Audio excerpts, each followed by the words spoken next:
Pergunta número 62.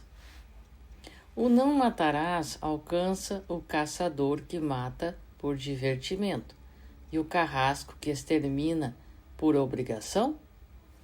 Resposta. À medida que evolverdes no sentimento evangélico, compreendereis que todos os matadores se encontram em oposição, ao texto sagrado. No grau dos vossos conhecimentos atuais, entendeis que somente os assassinos que matam por perversidade estão contra a lei divina. Quando avançardes mais no caminho, aperfeiçoando o aparelho social, não tolerareis o carrasco e, quando estiverdes mais espiritualizados, enxergando nos animais os irmãos inferiores de vossa vida, a classe dos caçadores não terá razão de ser. Lendo os nossos conceitos, recordareis os animais daninhos e, no íntimo, haveis de ponderar sobre a necessidade do seu extermínio. É possível, porém, que não vos lembreis dos homens daninhos e ferozes. O caluniador não envenena mais que o toque de uma serpente? O armamentista ou o político ambicioso, que montam com frieza a maquinaria da guerra incompreensível, não são mais impiedosos do que o leão selvagem? Ponderemos essas verdades e reconheceremos que o homem espiritual do futuro, com a luz do Evangelho na inteligência e no coração, terá modificado seu ambiente de lutas, auxiliando igualmente os esforços evolutivos de seus companheiros do plano inferior, na vida terrestre. 63. Considerando a determinação positiva do não julgueis, como poderemos discernir o bem do mal sem julgamento?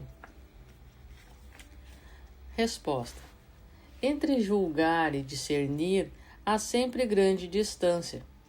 O ato de julgar para a especificação de consequências definitivas pertence à autoridade divina. Porém, o direito da análise está instituído para todos os espíritos, de modo que, discernindo o bem e o mal, o erro e a verdade, possam as criaturas traçar as diretrizes do seu melhor caminho para Deus. Pergunta número 64. Em face da lei dos homens, quando em presença do processo criminal, deve dar-se o voto condenativo em concordância com o processo crime, ou absorver o réu em obediência ao não julgueis? Resposta.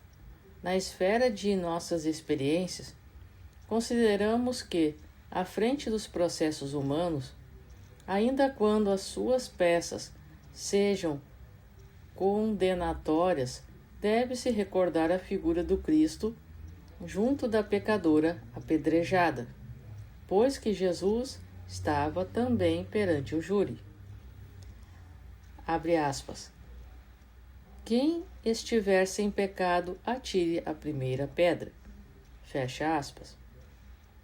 É a sentença que deveria lembrar, sempre, a nossa situação comum de espíritos decaídos, para não condenar esse ou aquele dos nossos semelhantes.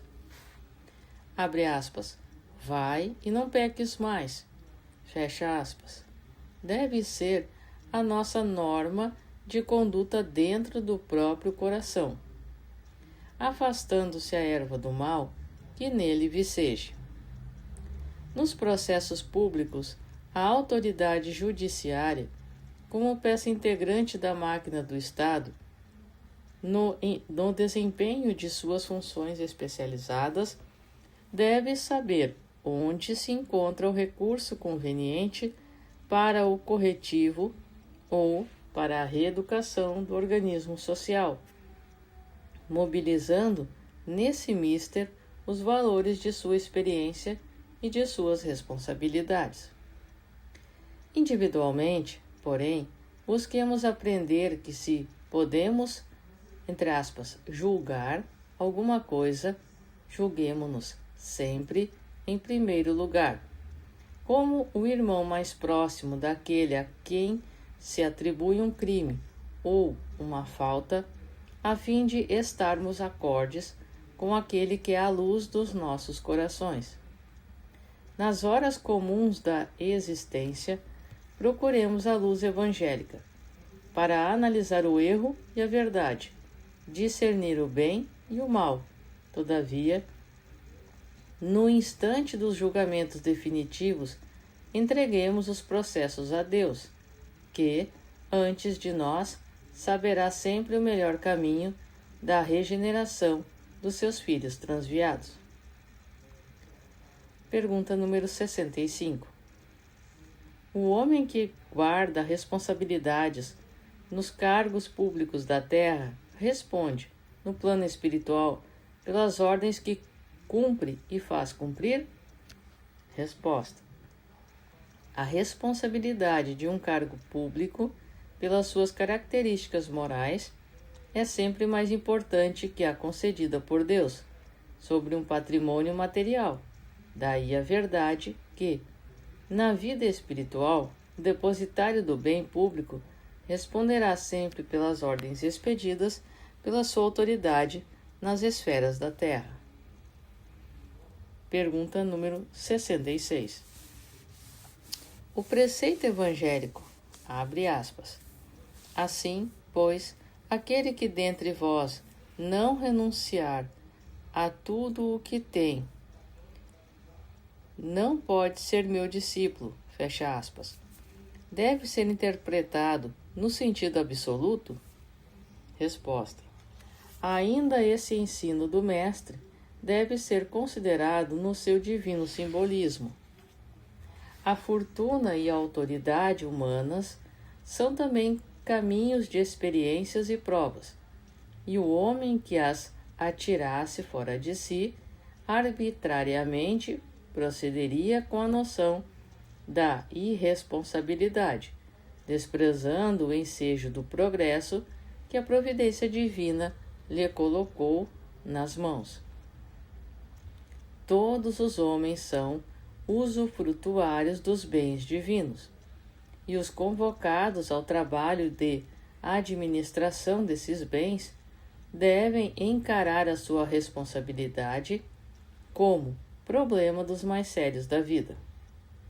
Renunciando ao egoísmo, ao orgulho, à fraqueza, às expressões de vaidade, o homem cumprirá a ordenação evangélica e, sentindo a grandeza de Deus, único dispensador no patrimônio real da vida, será discípulo do Senhor, em qualquer circunstância, por usar as suas possibilidades materiais e espirituais, sem os característicos envenenados do mundo, como intérprete sincero dos desígnios divinos para felicidade de todos.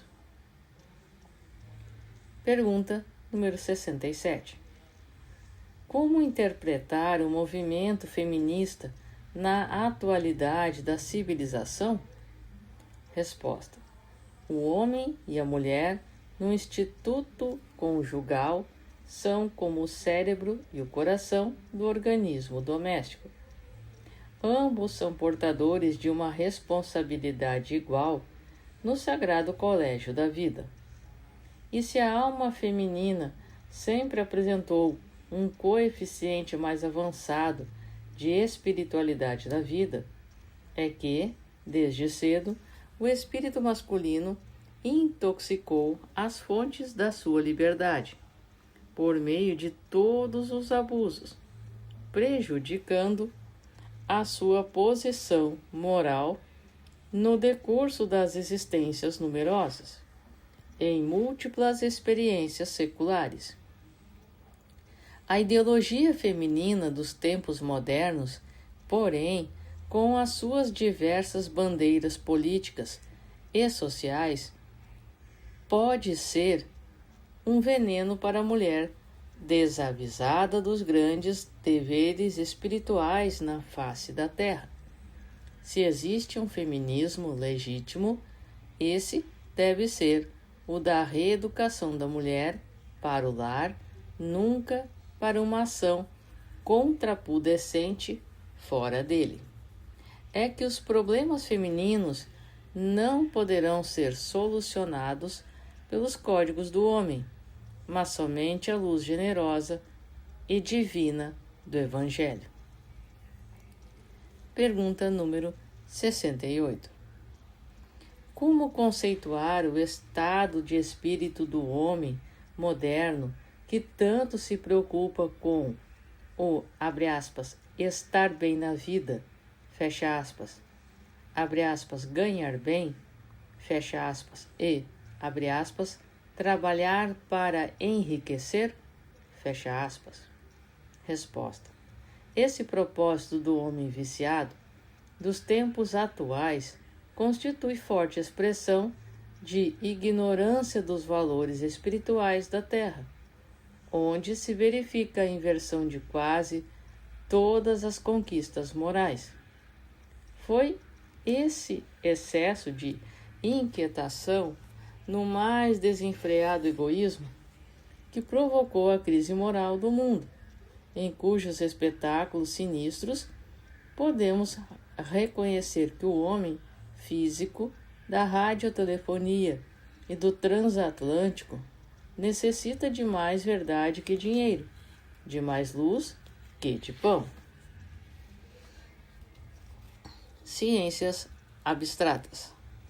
Pergunta número 69. No quadro dos valores espirituais, qual a posição das ciências abstratas, como a matemática, a estatística e a lógica, por exemplo, que requerem o máximo de método e observação para suas atividades dedutivas? Resposta. Ainda aqui, observamos a matemática e a física, e a estatística, medindo, calculando e enumerando o patrimônio das expressões materiais, e a lógica orientando as atividades intelectuais do homem nas contingências de sua vida no planeta. Não podemos desprezar a cooperação das ciências abstratas nos postulados educativos, por adestrarem as inteligências, dilatando a espontaneidade dos espíritos, de maneira a estabelecer a facilidade de compreensão dos valores da vida planetária. Mas temos de reconhecer que as suas atividades, quase todas circunscritas ao ambiente do mundo, são processos ou meios para que o homem atinja a ciência da vida, em suas mais profundas revelações espirituais. Ciência que simboliza a divina finalidade de todas as investigações e análises das organizações existentes na Terra. Ciências especializadas. Pergunta número 70. As ciências especializadas, como a astronomia, a meteorologia, a botânica e a zoologia, foram criadas pelo esforço do espírito humano na evolução das ciências fundamentais? Resposta. Como atividades complementares das ciências fundamentais, esses estudos especializados representam um conjunto de conquistas do espírito humano, no sagrado labor da entidade abstrata a que chamamos, entre aspas, civilização. Tais esforços constituem a catalogação das pesquisas e realizações propriamente humanas. Todavia, convergem para a ciência integral no plano infinito. onde se irmanarão com os valores morais na glorificação do homem redimido. Pergunta número 71. Como julgar a posição da Terra em relação aos outros mundos? Resposta: a grandeza do plano sideral, onde se agita a comunidade dos sistemas, é demasiado profunda para que possamos assinar-lhe a definição com os mesquinhos formulários da Terra. No turbilhão do infinito, o sistema planetário centralizado pelo nosso Sol é excessivamente singelo, constituindo um aspecto muito pobre da criação. Basta lembrar que Capela, um dos nossos vizinhos mais próximos, é um Sol 5.800 vezes maior que o nosso astro do dia, sem esquecermos que a Terra é 1.300.000 vezes menor que o Sol. Nessas cifras grandiosas, compreendemos a extensão da nossa humildade no universo, apiedando-nos sinceramente da situação dos conquistadores humanos de todos os matizes, os quais, no afã de assambarcar em patrimônios materiais, nos dão a impressão de ridículos e vaidosos polichinelos da vida. Pergunta número 72. Existem planetas de condições piores que as da Terra? Existem orbes que oferecem piores perspectivas de existência que o vosso e, no que se refere às perspectivas, a Terra é um plano alegre e formoso de aprendizado. O único elemento que aí destoa da natureza é justamente o homem, avassalado pelo egoísmo. Conhecemos planetas onde os seres que os povoam são obrigados a um esforço contínuo e penoso para aliciar os elementos essenciais à vida. Outros, ainda, onde numerosas criaturas se encontram em doloroso degredo. Entretanto, no vosso, sem que haja qualquer sacrifício de vossa parte, tendes gratuitamente céu azul, fontes fartas, abundância de oxigênio, árvores amigas, frutos e flores, cor e luz, em santas possibilidades de trabalho, que o homem há renegado em todos os tempos.